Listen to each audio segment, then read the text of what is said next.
ಕಳೆದ 33 ವರ್ಷಗಳ ನಂತರ ಮಧುಗಿರಿಗೆ ಸ್ವ ಉದ್ಯೋಗ ಮೇಳ ಮತ್ತು ಸಾಧನ ಸಮಾವೇಶಕ್ಕೆ ಪರಮ ಪೂಜ್ಯ ಡಾಕ್ಟರ್ ಡಿ ವೀರೇಂದ್ರ ಹೆಗ್ಗಡೆಯವರು ಆಗಮಿಸಿ ಶ್ರೀ ದಂಡಿನ ಮಾರಮ್ಮ ತಾಯಿಯ ದರ್ಶನ ಪಡೆದರು. ನಂತರ ಭವ್ಯ ಮೆರವಣಿಗೆಯೊಂದಿಗೆ ವಿವಿಧ ಜಾನಪದ ಕಲಾ ತಂಡಗಳಾದ ವೀರಗಾಸೆ, ಡೊಳ್ಳು ಕುಣಿತ, ಹುಲಿವೇಷ ಕುಣಿತ ಮತ್ತು ವಿವಿಧ ವಾದ್ಯಗಳು ಮತ್ತು ಸಾವಿರಾರು ಹೆಣ್ಣು ಮಕ್ಕಳು ಕಳಸ ಹೊತ್ತು ವೀರೇಂದ್ರ ಹೆಗ್ಗಡೆಯವರನ್ನು ಪಟ್ಟಣದ ಪ್ರಮುಖ ಬೀದಿಗಳಲ್ಲಿ ಮೆರವಣಿಗೆ ಮಾಡಿ ಪಟ್ಟಣದ ರಾಜೀವ್ ಗಾಂಧಿ ಕ್ರೀಡಾಂಗಣದಲ್ಲಿನ ವೇದಿಕೆಗೆ ಬರಮಾಡಿಕೊಂಡರು. ನಂತರ ಸ್ವ ಉದ್ಯೋಗ ಮೇಳ ಮತ್ತು ಸಾಧನಾ ಸಮಾವೇಶವನ್ನು ಡಾಕ್ಟರ್ ಹೆಗ್ಗಡೆ ಮತ್ತು ಗೃಹ ಸಚಿವ ಆರಗ ಜ್ಞಾನೇಂದ್ರ, ಶಾಸಕ ಎಂವಿ ವೀರಭದ್ರಯ್ಯ, ಜಿ ಪರಮೇಶ್ವರ್ ಹಾಗೂ ವಿಧಾನ ಪರಿಷತ್ ಸದಸ್ಯರಾದ ರಾಜೇಂದ್ರ, ಚಿದಾನಂದ ಗೌಡ ಮತ್ತು ಪುರಸಭೆ ಅಧ್ಯಕ್ಷ ತಿಮ್ಮರಾಜು ಕಾರ್ಯಕ್ರಮವನ್ನು ಉದ್ಘಾಟಿಸಿದರು. ಇದೇ ವೇಳೆ ವೀರೇಂದ್ರ ಹೆಗ್ಗಡೆ ಅವರು ಗಣ್ಯರು, ವಿವಿಧ ಫಲಾನುಭವಿಗಳಿಗೆ ಆಟೋ ರಿಕ್ಷಾ, 4 ಚಕ್ರದ ವಾಹನಗಳು, ನಮ್ಮ ಊರು ನಮ್ಮ ಕೆರೆ ಲೋಕಾರ್ಪಣೆ ಮಾಡಿದ್ರಲ್ಲದೆ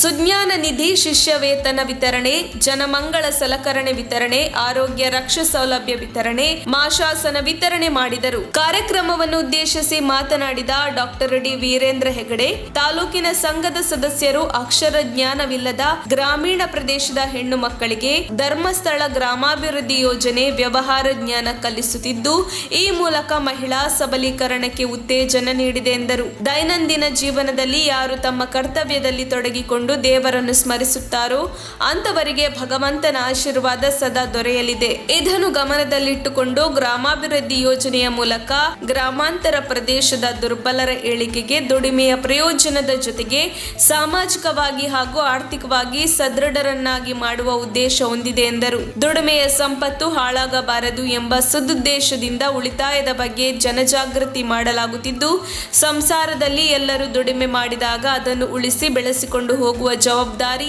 ಎಲ್ಲರದು ಎಂಬುದೇ ಸಂಸ್ಥೆಯ ಉದ್ದೇಶ.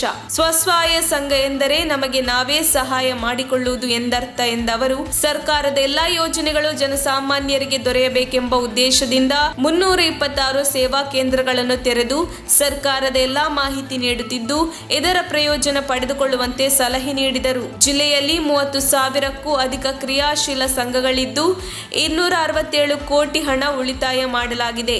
1,400 ಕೋಟಿ ವ್ಯವಹಾರ ಮಾಡಲಾಗಿದ್ದು, ಇದರ ಉದ್ದೇಶ ಮಹಿಳೆಯರು ಸಬಲೀಕರಣವಾಗಬೇಕು ಎಂಬುದೇ ಆಗಿದೆ ಎಂದರು. ಜಿಲ್ಲಾ ಉಸ್ತುವಾರಿ ಸಚಿವ ಹಾಗೂ ಗೃಹ ಸಚಿವ ಆರಗ ಜ್ಞಾನೇಂದ್ರ ಮಾತನಾಡಿ, ಧರ್ಮಸ್ಥಳ ಗ್ರಾಮಾಭಿವೃದ್ಧಿ ಯೋಜನೆ ಅಡಿ 400ಕ್ಕೂ ಅಧಿಕ ಕೆರೆಗಳ ಅಭಿವೃದ್ಧಿಪಡಿಸಿದ್ದು, ಆರ್ಥಿಕ ಶಿಸ್ತು, ಸದೃಢ ಸಮಾಜ ನಿರ್ಮಾಣಕ್ಕೆ ಪಣತೊಟ್ಟು ಮೌನ ಕ್ರಾಂತಿ ಮೂಲಕ ಸಮಾಜವನ್ನು ಕಟ್ಟುತ್ತಿರುವುದು ಸಂತಸದ ವಿಚಾರ. ಕೇಂದ್ರ ಮತ್ತು ರಾಜ್ಯ ಸರ್ಕಾರಗಳ ಅನೇಕ ಯೋಜನೆಗಳ ಜೊತೆ ಧರ್ಮಸ್ಥಳ ಸಂಸ್ಥೆಯು ಕೈ ಜೋಡಿಸಿದರೆ ಉಪಯುಕ್ತವಾಗುತ್ತದೆ. ಬರಪೀಡಿತ ಪ್ರದೇಶವಾದ ಈ ಭಾಗದಲ್ಲಿ 100% ಸಾಲ ವಸೂಲಾತಿ ಆಗುತ್ತಿರುವುದು ಕ್ರಾಂತಿಕಾರಿ ಬೆಳವಣಿಗೆಯಾಗಿದೆ ಎಂದರು. ಮಾಜಿ ಉಪಮುಖ್ಯಮಂತ್ರಿ ಡಾಕ್ಟರ್ ಜಿ ಪರಮೇಶ್ವರ್ ಮಾತನಾಡಿ, 1982ರಲ್ಲಿ ಧರ್ಮಸ್ಥಳದಲ್ಲಿ ಕೇವಲ 2 ಹಳ್ಳಿಗಳಿಂದ ಪ್ರಾರಂಭವಾದ ಸಣ್ಣ ಪ್ರಯತ್ನ ಇಂದು ಆಂದೋಲನದ ರೂಪ ತಾಳಿದೆ. ರಾಜ್ಯದಲ್ಲಿ 6.50 ಕೋಟಿ ಜನಸಂಖ್ಯೆ ಇದ್ದು, ಪೂಜ್ಯ ಹೆಗ್ಗಡೆ ಅವರು ಗ್ರಾಮಾಭಿವೃದ್ಧಿ ಮೂಲಕ 2.5 ಕೋಟಿ ಜನರ ಮನಸ್ಸು ಗೆದ್ದಿದ್ದಾರೆ. ಪೂಜ್ಯರ ಸೇವೆ ಗುರುತಿಸಿ ನೊಬೆಲ್ ಪ್ರಶಸ್ತಿ ನೀಡಿ ಗೌರವಿಸಬೇಕು ಎಂದು ಆಗ್ರಹಿಸಿದರು. ಅತಿ ಹೆಚ್ಚು ಬಡತನವಿರುವ ಈ ಭಾಗದಲ್ಲಿ ಜನರು ಮಳೆಯಾಧಾರಿತ ಕೃಷಿ ನಂಬಿ ಜೀವನ ಮಾಡುತ್ತಿದ್ದು, ಶಾಶ್ವತ ನೀರಾವರಿ ಯೋಜನೆ ಕಲ್ಪಿಸಲು ಸರ್ಕಾರ ಕ್ರಮ ಕೈಗೊಳ್ಳಬೇಕು. ಎತ್ತಿನ ಹೊಳೆ ಯೋಜನೆ ಕುಂಟುತ್ತಾ ಸಾಗುತ್ತಿದ್ದು, ಈ ಯೋಜನೆಯನ್ನು ರಾಷ್ಟ್ರೀಯ ಯೋಜನೆಯನ್ನಾಗಿಸಿದ್ದೇ ಆದಲ್ಲಿ ನಾವು ನಿಮಗೆ ಬಂಗಾರದ ಬೆಳೆ ಬೆಳೆಯುತ್ತೇವೆ ಎಂದರು. ಶಾಸಕ ಎಂವಿ ವೀರಭದ್ರಯ್ಯ ಮಾತನಾಡಿ, ಈ ಭಾಗದ ಜನರಿಗೆ ಕೈಗಾರಿಕೆ, ನೀರಾವರಿ ಹಾಗೂ ಗಣಿಗಾರಿಕೆಗಳಿಲ್ಲದೆ ಜನರು ಜೀವನ ನಿರ್ವಹಣೆ ತತ್ತರಿಸುತ್ತಿದೆ. ಇದಕ್ಕೆ ಉದ್ಯೋಗ ನೀಡುವ ಕೆಲಸವಾಗಬೇಕಿದೆ ಎಂದರು. ವಿಧಾನ ಪರಿಷತ್ ಸದಸ್ಯ ಆರ್ ರಾಜೇಂದ್ರ ಮಾತನಾಡಿ, ಪೂಜ್ಯರ ಕಾರ್ಯಗಳು ಮುಂದಿನ ಪೀಳಿಗೆಗೆ ದಾರಿದೀಪವಾಗಿದ್ದು, ಧರ್ಮಸ್ಥಳ ಗ್ರಾಮಾಭಿವೃದ್ಧಿ ಯೋಜನೆಯ ಮೂಲಕ ಯುವಕರು ಮತ್ತು ಮಹಿಳೆಯರ ಆರ್ಥಿಕ ಸಬಲೀಕರಣಕ್ಕೆ ಕಾರಣವಾಗಿರುವ ಹೆಗ್ಗಡೆಯವರಿಗೆ ಭಾರತ ರತ್ನ ಪ್ರಶಸ್ತಿ ನೀಡಬೇಕೆಂದು ಆಗ್ರಹಿಸಿದರು. ವಿಧಾನ ಪರಿಷತ್ ಸದಸ್ಯ ಎಂ ಚಿದಾನಂದ ಗೌಡ, ಪುರಸಭಾಧ್ಯಕ್ಷ ತಿಮ್ಮರಾಜು, ಧರ್ಮಸ್ಥಳ ಗ್ರಾಮಾಭಿವೃದ್ಧಿ ಮುಖ್ಯ ಕಾರ್ಯನಿರ್ವಹಣಾಧಿಕಾರಿ doctor LH Manjunath, union bank of ಇಂಡಿಯಾದ ಪ್ರಾದೇಶಿಕ ಮುಖ್ಯಸ್ಥ ಮನೋಹರ್, ಪ್ರಾದೇಶಿಕ ನಿರ್ದೇಶಕ ಎಂ ಶೀನಪ್ಪ, ಜಿಲ್ಲಾ ಜನಜಾಗೃತಿ ವೇದಿಕೆ ಅಧ್ಯಕ್ಷ ರಾಮಚಂದ್ರ ಗುಪ್ತಾ, ಜಿಲ್ಲಾ ನಿರ್ದೇಶಕ ದಿನೇಶ್,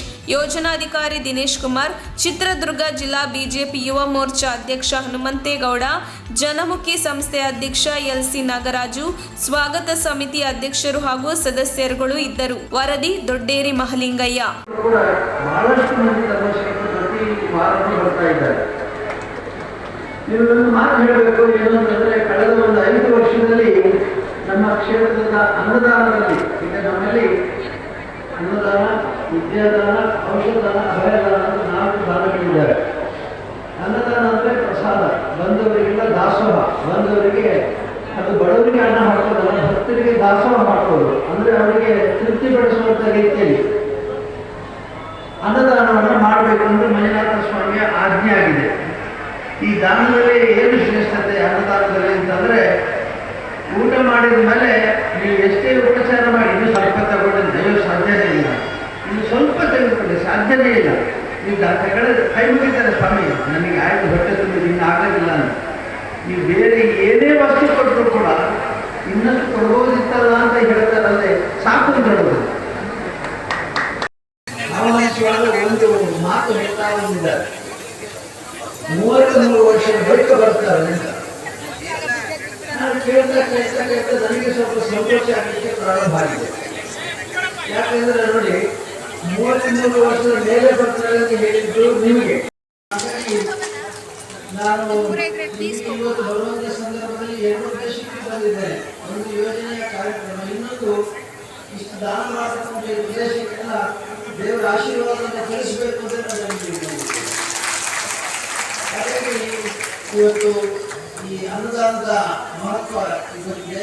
ಎರಡನೇದಾಗಿ ವಿದ್ಯಾದಾನ, ಅನೇಕ ವಿದ್ಯಾದಾನಗಳ ಅಭಿವೃದ್ಧಿ ಕಾಮಗಾರಿ ಆಗೋದು ಕಷ್ಟ ಇತ್ತು.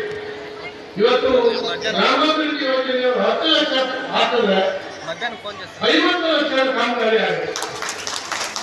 ನನ್ನ ಕ್ಷೇತ್ರದ ಒಂದು ಭಾಗದಲ್ಲಿ ಮೊನ್ನೆ ಕೆರೆಯನ್ನು ಲೋಕಾರ್ಪಣೆ ಮಾಡುವಂತ ಕಾರ್ಯಕ್ರಮಕ್ಕೆ ನಾನು ನನ್ನ ಕ್ಷೇತ್ರದ ಅನೇಕ ಕೆರೆಯನ್ನು ಅಭಿವೃದ್ಧಿ ಮಾಡಿದ್ದಾರೆ.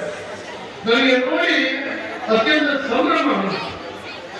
ಹಾಗಾಗಿ ಇವತ್ತು ಕೇಂದ್ರ ಮತ್ತು ರಾಜ್ಯ ಸರ್ಕಾರಗಳು ಮಾಡುವಂತಹ ಅನೇಕ ಯೋಜನೆಗಳು, ಅದರ ಜೊತೆಗೆ ಕೈ ಜೋಡಿಸುವಂತಹ ಕೆಲಸ ಇವತ್ತು ಧರ್ಮಸ್ಥಳ ಗ್ರಾಮಾಭಿವೃದ್ಧಿ ಯೋಜನೆಗಳು ಮಾಡ್ತಾ ಇದ್ದಾರೆ. ನಾನು ಮುಂದಿನ ದಿನ ಶಿವಮೊಗ್ಗ ಜಿಲ್ಲಾಧಿಕಾರಿಗಳ ಕಚೇರಿಯಲ್ಲಿ ತಕ್ಷಣ ಬೇಕಾಗಿದ್ದಾರೆ. ತುಮಕೂರಿನ ಹೆಸರಾಂತ ಕಂಪನಿಯಲ್ಲಿ ಗುತ್ತಿಗೆ ಕಾರ್ಮಿಕರಾಗಿ ಕೆಲಸ ಮಾಡಲು ಯುವಕರು ಮತ್ತು ಯುವತಿಯರು ಬೇಕಾಗಿದ್ದಾರೆ. ಲೋಡಿಂಗ್ ಮತ್ತು ಅನ್ಲೋಡಿಂಗ್ ಕೆಲಸ ಮಾಡುವವರು ಬೇಕಾಗಿದ್ದಾರೆ. ವಿದ್ಯಾರ್ಥಿ SSLC, PUC, BSc pass file, ನೇರ ಸಂದರ್ಶನ ಇರುತ್ತದೆ. ESI ಮತ್ತು PF ಸೌಲಭ್ಯ ಇರುತ್ತದೆ. ಆಸಕ್ತರು ಕೂಡಲೇ ಸಂಪರ್ಕಿಸಿ. Naveen GL, phone number 9743103968.